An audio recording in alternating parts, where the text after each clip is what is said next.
Hi, my name is Jamie Rue, and today I'm going to be doing the Taylor Swift book tag. As you probably don't know, I am a massive fan of Taylor Swift. I wear My Chemical Romance shirts on the daily, but I've been listening to Taylor Swift, and basically only Taylor Swift, for about a year and a half, because I get really weird and obsessive with music. I listened to My Chemical Romance for like 4 years in a row and listened to almost nothing else. But now that's Taylor Swift. Taylor Swift has taken over that throne. I'm a massive Taylor Swift fan, and her new album is coming out tomorrow, and I'm so excited. So, we're doing this. This is the Taylor Swift book tag. This is less than ideal because I am not at home, so I don't have the books to like show you, so there's just gonna be like pictures popping up, which is again not ideal. It's not the type of video that I want to be making, but I'm gonna make do. And so normally there's 10 questions in this tag. I've added a couple. I found some on blogs, I found some that other people added, I made 2 of them up. So we're just gonna do it here, we're gonna do it live, and this is the Taylor Swift book tag. First question. Pick a book or series that you were pretty sure you were in love with but then wanted to break up with. I have a couple answers for all of these. For this one, I have The Hunger Games, I have the Selection series, and I have the Immortals series. So, The Hunger Games. First book, it was great. Second book, even better. Third book, no. Third book was the worst. The third book was the biggest letdown of my life. I was so bored. I was bored enough that I never finished that book, and I skipped to the end and just read the epilogue, and the epilogue made it even worse. So, no. Next, I have the Selection series. And the Selection series was a fun read. It was light, it was fast. I literally read all 3 of those books in like one day. What do I have against it? It's the second half of the series that's about the main character's daughter, who is in the exact position that the love interest was in the first book series, and no, don't do that. Just leave it where it was, and then you get the main characters back, and it's just like they're older now, and you gotta like deal with that. I read the summary for that half of the series because I did not want to read them, and it seemed like the worst. The plot matters a great deal to me, and that plot seemed terrible. And last, but certainly not least, actually the worst offender of this, the Immortals series. The first book is called Evermore, and it's a paranormal romance, and I was into the first book. I really liked that first book. That first book could fuck me up. I loved it. And then I picked up the second, third, and fourth book at the library, and it just took this weird, unexpected, overly paranormal and supernatural turn that I just did not expect given the first book, and it ruined it for me. Absolutely ruined it. I hate that series now. It's actually one of the worst series I've ever read. I hate that series, sadly. The writing also got exponentially worse. So, no. Next question. Pick a book with a red cover. I had 2 answers for this one. I had the Vampire Academy book, the first one. I love that whole series. The Vampire Academy books are great. They're by Rochelle Mead. Bloodline series, personally, I like less. I liked the Vampire Academy series more. Some people say the opposite. The second book I had was Fahrenheit 451, because that's one of my favorite classic books. That book can fuck me up. I love that book. Okay, so 3. I had the best day with you. Pick a book that makes you feel nostalgic. I have The Giving Tree by Shel Silverstein, because my cousin used to read this to me when I was younger, because my mom couldn't read to me because she like doesn't really speak English, but my cousin used to read it to me all the time, and I loved her. So this book was great. Next, I had the Dear Dumb Diaries book series, because that book series was absolutely fantastic, and I still have all those books. And the final book that I have, I don't quite remember the name of it. It's one specific Magic Treehouse book, because I never read that whole series, but I did read this one specific book because there was a unicorn on the cover, and I was so down. It was called Blizzard Under the Blue Moon or something like that. I read that book all the time. Okay, next. Pick a book with forbidden love. Now, I was really tempted to only choose Twilight for this, but I love books with forbidden love, or at least I really, really used to. So there are a lot of forbidden love books that I am just so down for, and Twilight was my introduction to them, so Twilight's one of them. The other one I chose is called Daughter of Smoke and Bone, because that is the ultimate forbidden love story, in my opinion. Just the first book, though. The rest of the series goes downhill a little bit. You still need to read it, but, like, that story gets continued throughout the series, but, like, that first book, though. 5. Pick a book with a bad character you couldn't help but love. Shadow and Bone, I haven't read the full series yet, so don't judge me if this turns out to be like the worst decision I've ever made, but I really liked The Darkling, and I really shouldn't have, because he ends up being not great. I mean, I think he ends up being not great. I also don't remember this book. I need to reread it because I read it very quickly, and I had 2 hours of sleep and I read it like that, and it was just, but it was really good. This is how long it's been since I've read that book. I had to look up The Darkling's name because I forgot it, and rereading like part of that summary, oof, I want to read that book series, so we're gonna get there at some point. Next. Pick a book that someone ruined the ending for. Now, this isn't just a book, this is also a movie, but I mean the book specifically, because we were talking about the book specifically. Someone ruined Fight Club for me. I'm not gonna do that to you, but someone ruined Fight Club for me, and now I know the big plot twist, and I'm mad. I didn't want this book ruined for me, because I managed to avoid spoilers for this until my junior year, and I was upset. Next. Pick a character from a book who goes through extensive character development. I wanted to choose Jace from the Mortal Instruments series for this. I'm going with Alec, because I like Alec's character arc better. Alec, who starts out as a very angry boy who ends up being very comfortable and confident in his own skin, and like Magnus, who he ends up with, like reflects on that, and I love Alec so much. He's so relatable. He falls down a set of stairs. He only wears black. That's so me on every level. Question number 8.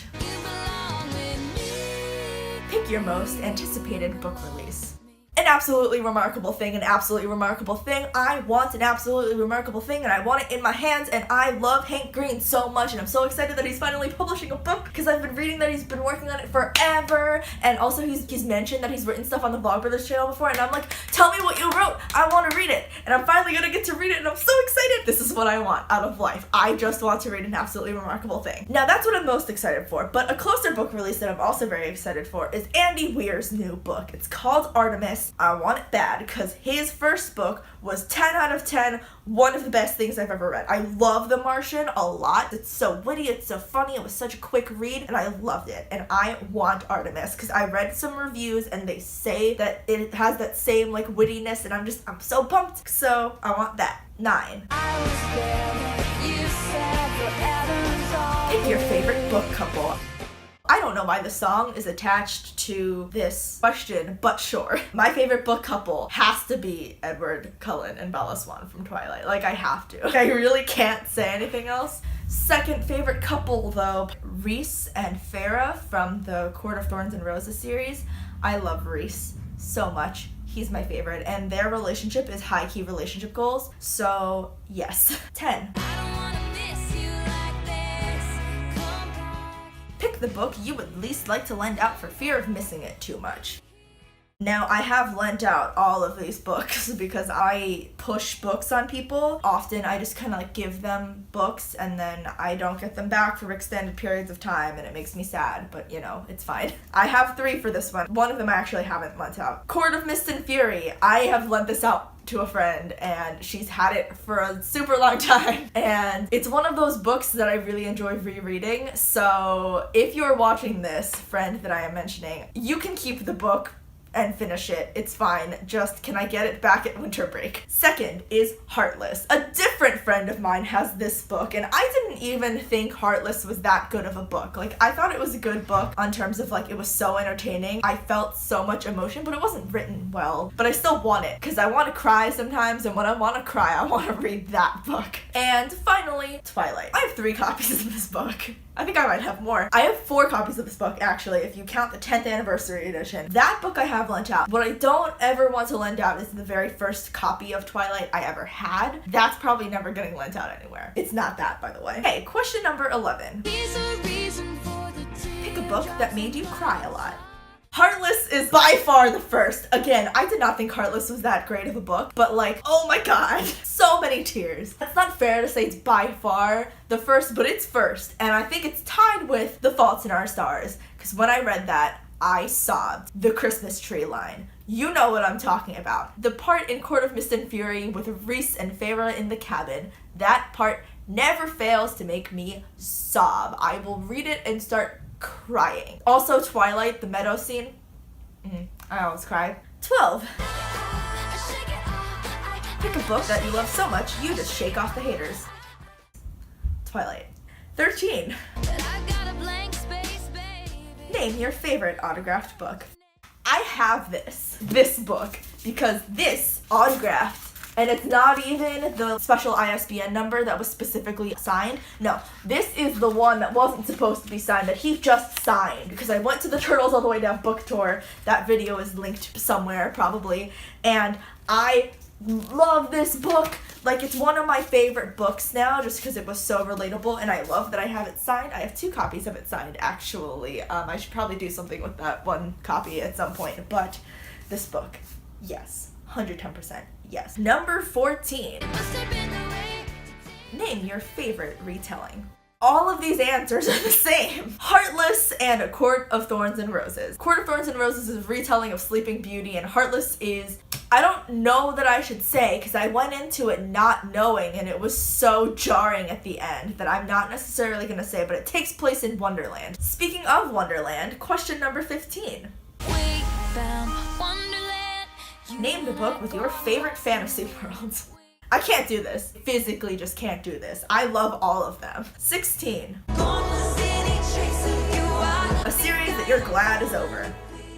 Dude, the Mortal Instruments series. Like, I love those books. I just raved about Alec like 2 seconds ago. Be done, Cassandra Clare. Stop it. Write something else. Another series I'm glad is over, the freaking Percy Jackson series. Except it's not over because the Trials of Apollo is still going. The Mortal Instruments, at least, like, Clary's arc is done. Rick Riordan just keeps going with Percy. And, like, I care about Percy still, but I don't need to know everything that happens in his life till he dies, which is, judging by how it's going so far, that's just how it's gonna go. I'm just gonna know when Percy dies, which I don't want. I want it to be over. Stop it. 17. Name your favorite fictional guy. This is hard. This is impossible. Edward Cullen's clearly in there. That doesn't even have to be said. Rezan from Court of Thorns and Roses, because he's my favorite, and he's heart-wrenching, and he's also, like, I just love him. I can't even, like, really talk about him without spoiling some stuff, so I'm not going to, but I love him. Sorry, Edward, but I think if I had a choice between Reese and you, I don't want to say that I would pick Reese, but it would be very, very hard to choose between you. Like, I genuinely would not know what to do. Finally, we have Percy Jackson, because Percy Jackson is the best. I love Percy. I love him. I want to know him. If you've read the Percy Jackson series, you know what I'm talking about. If you haven't read that series, you got to. 18. A book that you didn't finish that you wish you had given another chance. These are both, like, fairly classical. Jane Eyre. I want to read that book because I heard it's good. And I started it, and I just really, really didn't want to read past the first page. So I gotta do that at some point. And next was The Handmaid's Tale. I got 90% of the way through that book. I got so close to finishing it, and I just did. These last 2 questions, I made up. So, 19. Oh, look what you made me do. Name a book or series that made you angry.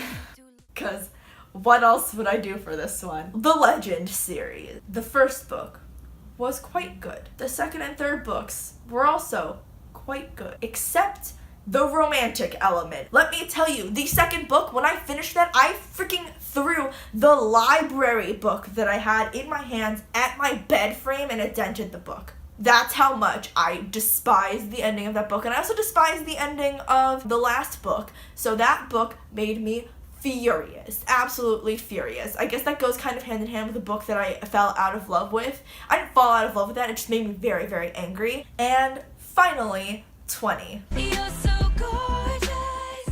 Pick a book with a gorgeous cover. This was actually impossible for me to decide. I think All the Crooked Saints, which I haven't read yet, has a beautiful cover. I mean, look at this. Come on, this is gorgeous.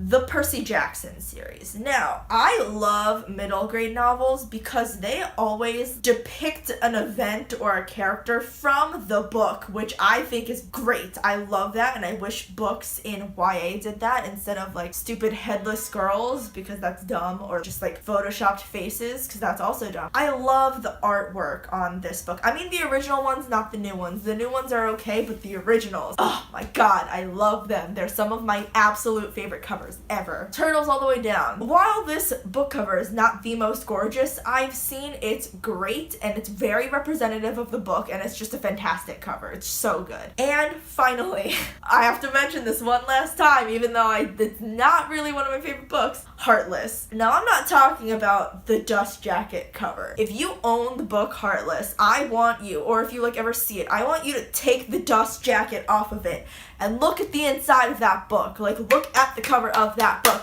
because it's beautiful. It's the most gorgeous thing I've ever seen in my entire life. It's absolutely stunning. Look at this. Look at it. If I manage to find a picture of it, look at it. It's beautiful. Tell me it isn't. I will beat you up. This book, I just wish it was written better and it would just be fantastic. So, yeah. That was my Taylor Swift book tag. I'm super excited for Taylor Swift's new album. I hope you are too. Who knows, maybe I'll do a part 2 of this with only Taylor Swift's new album. That would be 15 books and 15 new songs that I get to listen to, and I'm so excited. All right, I'm gonna go. Bye.